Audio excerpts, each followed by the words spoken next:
Welcome to Fontribute, where we talk about fonts and their attributes. Fontribute. So hi everyone, it's Thomas Jockin. Hope you all having a great week. And as a kind of change of pace from things, I got a message from the YouTube channel from a viewer who asked me to talk about italics and relate to Romans.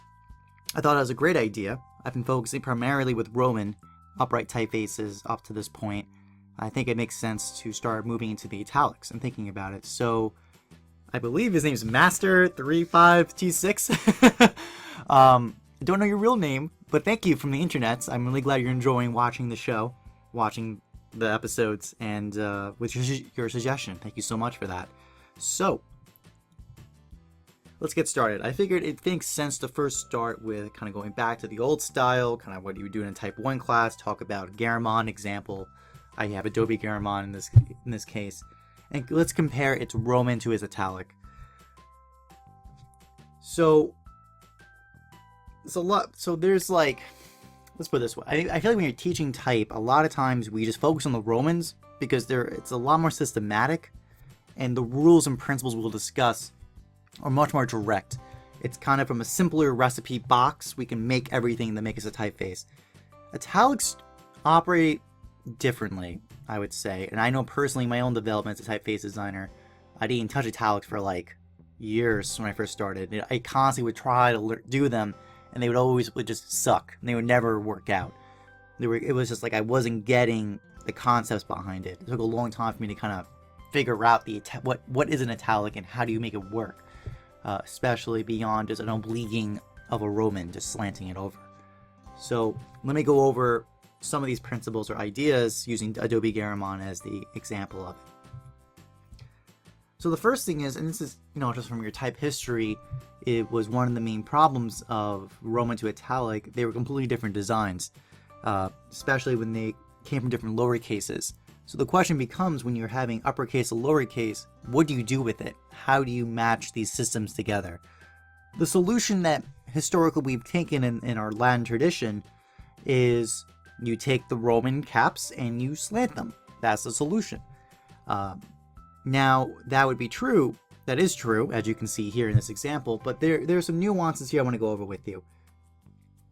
So there's a couple. One of the first ones is to notice that the stem in Adobe Garamond's italic is lighter in the italic versus the Roman. There's a lot of reasons for this. I actually think this is a more philosophical point for typeface designers, but sometimes you would match it. Some projects where they will match the Roman in the italic. They make it so they feel the same. Part of this might be an issue of optics. Generally, when things are perfectly straight, like a rectangle straight, that exact same rectangle slanted, imagine its width was the same, meaning this distance here and here, this will feel lighter than this one.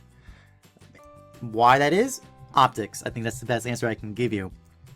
So generally what will happen is if you oblique and you want these two to feel the same, you will take your, we'll take your italicizing, you slant it, you take these points, right, and you move them over.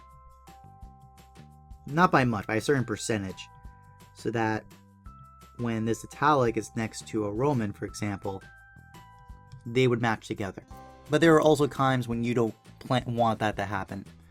And a lot of the reasons why is how this italic capitals are going to match a lowercase. We'll go in there in a minute. But generally, the italics will be a lighter color, and basically you want to match it to that system. So that's the approach. I have a thesis for the Garamond italic of why that would do that. So that's one I want to point out, though. Just notice the stem difference between the two. Another one is kind of an obvious one. So this white box you've been seeing in the background in all these episodes of Fontribute, this is the bounding box. This is basically the box a character, a glyph, is going to sit within when you're typing. Generally in the Roman we see that there's like an extra space between the edge of the box and the letter form shape, in this case the serifs, right, and the stem. This is what we call a side bearing, right, this distance here and here and here and here. And in italic, there are different approaches, but in this example, notice, so we have what's called a positive side bearing, right? So the value of this number, of this side bearing, is probably like a 10, 15, I would guess. That's my instincts. But notice on the right side, it's a negative side bearing. It's a negative value. The rightmost part of this serif and the stem in the H falls over the side bearing. So it's a negative side bearing over the bounding box of the shape. So like tradition in italicizing in this one approach is when you slant, you produce negative side bearings in your capitals in this case. Another note is, notice that the width of the letter is narrower in the italic. Most likely, I believe this decision was made so that the capital would harmonize with the lowercase. We'll get into the next letter soon about that.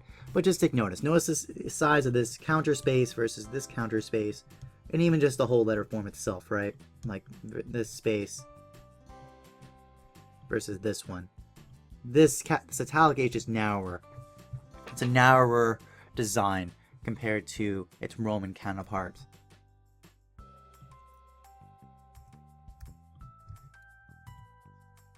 And we could if you thought the H was a little more nuanced its approach, the O really stands out. I mean, notice the whole width of this versus the width of this. This O is dramatically narrower from the Roman tradition, the Roman direction. Also, you can notice that even the nature of the contrast has changed, the stress angle. So notice in this, notice in this angle, notice in this direction how this stress is handled. Notice it's a very different approach in the italic. It's a completely different approach, especially in how it manages the thick-thin relationships. I always find that very interesting, man. And italic, a lot of times, the whole nature of how weight is distributed in the round strokes, especially, or in curved proportions, is very different in an italic than the Roman. And that was always one of the parts that tripped me up, because you would think you would just slant it, do some things to it, and it become an italic. Well, it's not necessarily. It's a totally different approach of thinking for how the stress is handled and how the weight distributions are handled. Because notice the shape of this counter, right? This counter shape is completely different in character than this counter shape in the Roman. So it clearly shows a very different way of handling contrast and stress between the Roman and the italic. Now to the end, because I always feel like in italics, the main dance is really in the lowercase letters, because the solution generally decided on is slanted Romans, with these variations you're noticing, but in general, that's usually in response to serving the lowercase letters, especially in italics. So let's go over some of these points about that. One is, as I pointed out, notice the thinness of the stem, right, compared to the Roman counterpart. Now, there's a little bit of a dance going on, in the sense that, notice the size of this counter space versus the italicizing. This N is narrower in the italic than in the Roman. So by the shape being narrower, it's kind of like your brain has to kind of twist it around to compensate. Okay, if the letter form is narrower, if the stems were of equal weight in the Roman to the italic, but made narrower, it actually end results makes this shape heavier in text. It would look heavier than the Roman. To compensate for that, you will make the stems lighter in the italic so that with its narrower proportions, it will feel the same as the Roman. Okay, I know it's a little, your brain can kind of melt a little bit on this. This is why italics demand a lot of thinking behind it. Again, it's the basic principle of white space to positive space. Notice the amount of white space in this one versus this one. Because it's narrower of a shape and there's less white space. If the black was consistent while the white got removed and made less, this italic will be heavier. You have to introduce more white, basically by decreasing the black, to harmonize the design between the two. Now, some other things to notice kind of on a more fundamental basis, notice these kind of, what would be called feet serifs if you took a type 1 class, and the flag serif on the top. Notice in the italicizing, completely different system. One is this kind of hooked effect in these serif treatments, much more kind of harmonious. These two are speaking or similar pieces of the architecture or the recipe, versus the very different approach in the feet versus the flag serif, right? Also notice there's no serif at the bottom of this N, and that's because its construction is completely different. This is matching a system where you have an upstroke, then a down, then it comes up again, then around, and then up again. It's what would be called a continuous returning stroke, versus this direction where there's one motion, and there's a stopping, there's a moving, and then continuing. This is like an interrupted kind of a direction. So notice even this is coming from a writing discipline thinking, like if you read Nord's Eyes or reading text like that. It's a separation of the construction is different completely, and it leads to different architectural features. Kind of the detailing is completely different because of that. Now, along that, another way to look at it beyond kind of constructional way of thinking is just take notice of this joint. Notice how shallow this joint is in the Roman versus the depth of this joint. Mainly because look where the joint hits, much higher in the Roman than in the Italic. Italic is like almost like the last fourth of the stem it connects up. It's connecting the joint to the next stem next to it, versus the Roman tradition, Roman design. Next, again, the nature of contrast is handled very differently. Notice the thinness right here, the thickening right here, and then here's the stem. So it's like this pen angle is handled this way, while the Italic, you got the stem, then it stays thin for a very long period of time here, and then it gains the weight predominantly on the main stroke, like the main stem angle. It's totally different. It's following what the O it does. This is almost what, again, using Nord's Eye construction language, this is like expansionist.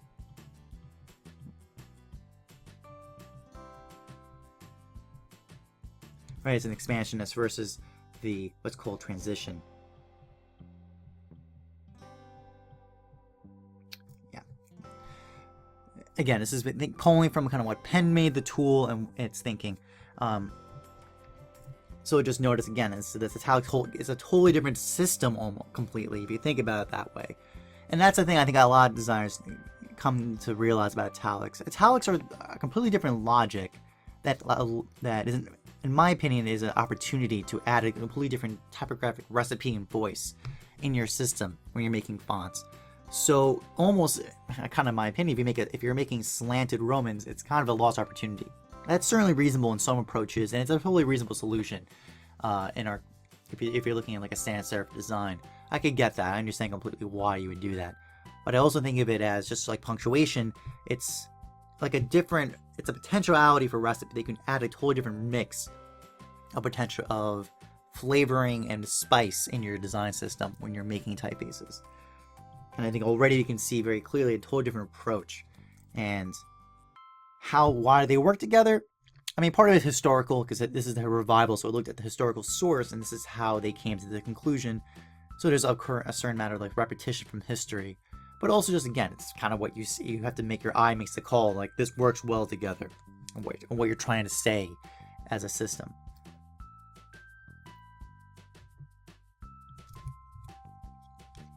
And again, in the uppercase, we see in the lowercase. Notice the general width, right? Notice the wideness of this O in the Roman versus the way narrowness in the Italic of this example.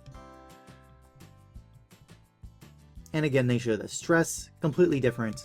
I mean, if you want to get into type history, a lot of times when designers were grouping these projects as Garamond, there were really two different designers. They were just historically kind of confused for each other and then put together.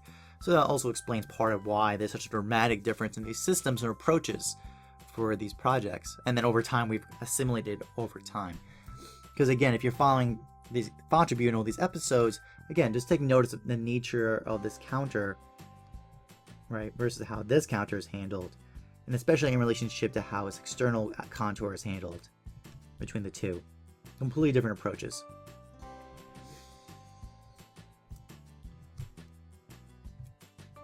So the A is always a fun one I like talking about. So I feel like the A is a great example, especially in the italic, of what makes italic so challenging to learn when you're first learning how to do typeface design. Because your instincts is, okay, we're going to slant this, and we got a consistent angle here, right? Here's our consistent angle, all the shapes are going to hit this angle. Well, except when it doesn't. And I feel like the A is a great example. The kind of slope here, like, see this slope angle here versus here? This stress is complete, like that momentum is completely different from the stem momentum.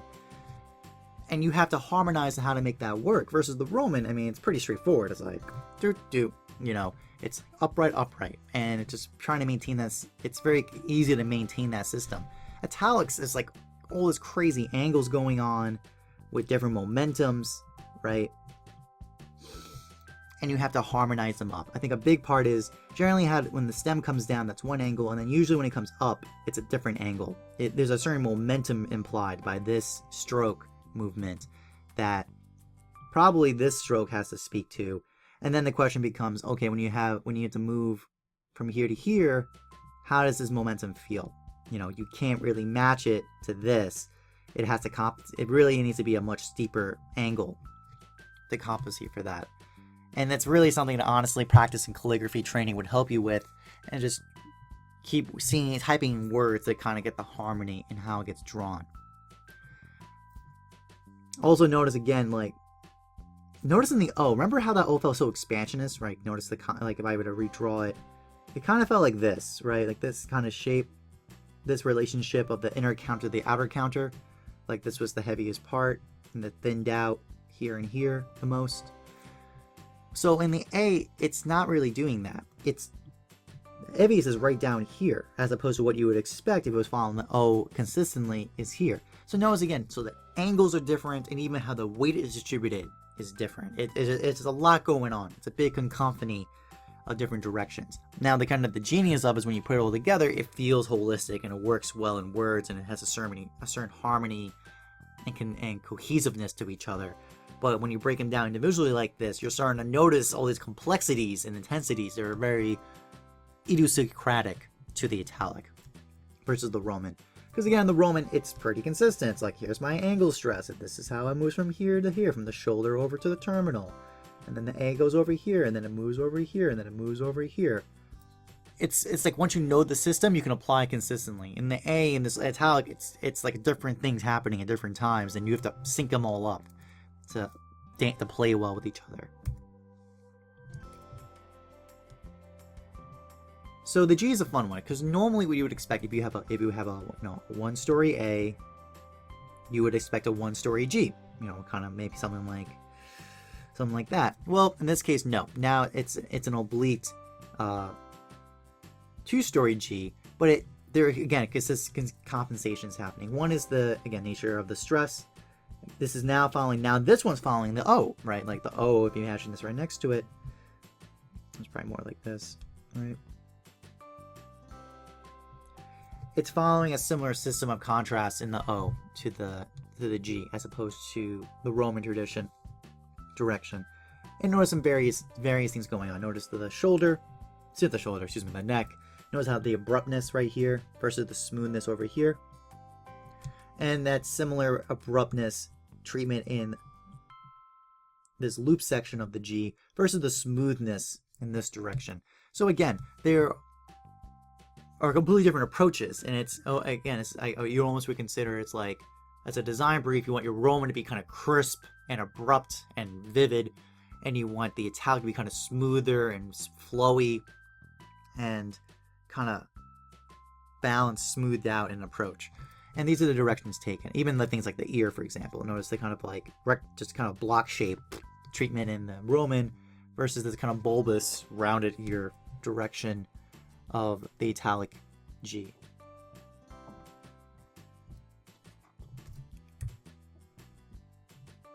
The R, again, notice that there are things that are consistent. So notice, kind of how this terminal is started and how this transition point here is handled similar to the N, right? The N would follow a similar system, right? Like that. And that's all through in this, like the Roman you would expect, right? This, and it comes over and over. So there's consistency. There's some consistency. It's not like it's a wild goose chase everywhere. Like it's like a free for all of madness everywhere. But the main note is, so in the Roman tradition, like there's, you have the terminal here of the arm of the R. There has to be a certain thinning right here, and then the creation of the bulb shape to give the weight to that end, with really close pay attention to the negative space below, right? So in the italic, they can't do the same solution. They have to do something, and it has to be a terminal that speaks to the certain hookiness we're seeing, like here, and imagine if there was an N, it would be here. So there's a certain momentum, secondary momentum, right? Like here's the main stroke, right? And there's like a secondary movement here and here that this R needs to speak to. So the solution is, instead of like a bulb shape that ends here with kind of an upward thrust like that, instead it hooks down. It's like this hooking down effect, with the same idea of trying to get the most weight built up in this space to try to fill in this space while paying attention to this negative space below as much as possible. And again, we can see again the negative side bearing solution. So one of it is, notice the positive side bearing on the left side versus the negative on the right side.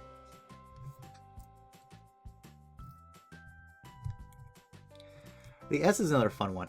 So one is the general, notice the width, much narrower in the italic than the Roman, and also even treatment of the terminals. Notice this kind of like almost Roman, like the only from the capitals, the S, these terminals, how it's handled, versus this much more bulbous calligraphic sourcing terminal treatment in the S. And notice it's not consistent with the R. So notice, instead of being like a hooking effect, it's not like the S is like this, right, where it's like hook, hook, mainly because it wants to maintain a. In this case, the S, these terminals want to be more like moving in these directions, right? To carry your eye through the page, as opposed to like hooking you in and too focused on like the negative space here and here. So a thing to point out.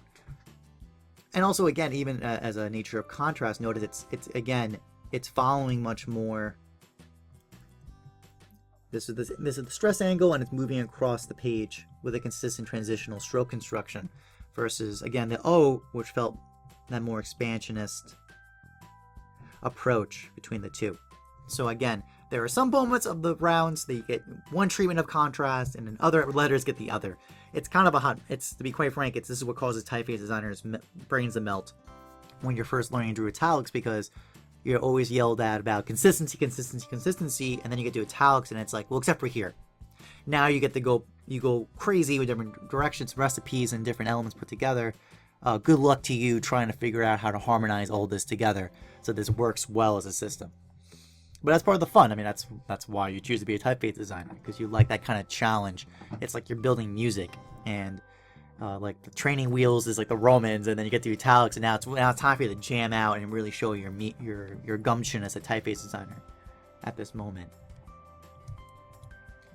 So that covers our initial discussion of the italics. Now, italics are approached differently in different styles, so this will probably be a multi-episode series talking about Romans to italics and the different approaches. So don't consider this comprehensive in any way. This is merely initial discussions of some of the main considerations when you're drawing italics or thinking about italics in typefaces. So this is Thomas Jockin. I hope you've learned a lot from this discussion. Master 345. I'm sorry, I forgot your rest of your numbers, but I hope you really enjoy this episode yourself, particularly because you asked for it. Love to, again, if by the way, if other ones are watching, if you would like to suggest new episodes, as you notice, I do listen. I read all the comments and reply to you all. So love to get more inspiration from you all to what to talk about. And I hope you learned a lot this week. This is Thomas Jockin. This has been Fontribute, and I hope you all have a great week. Take care. Bye.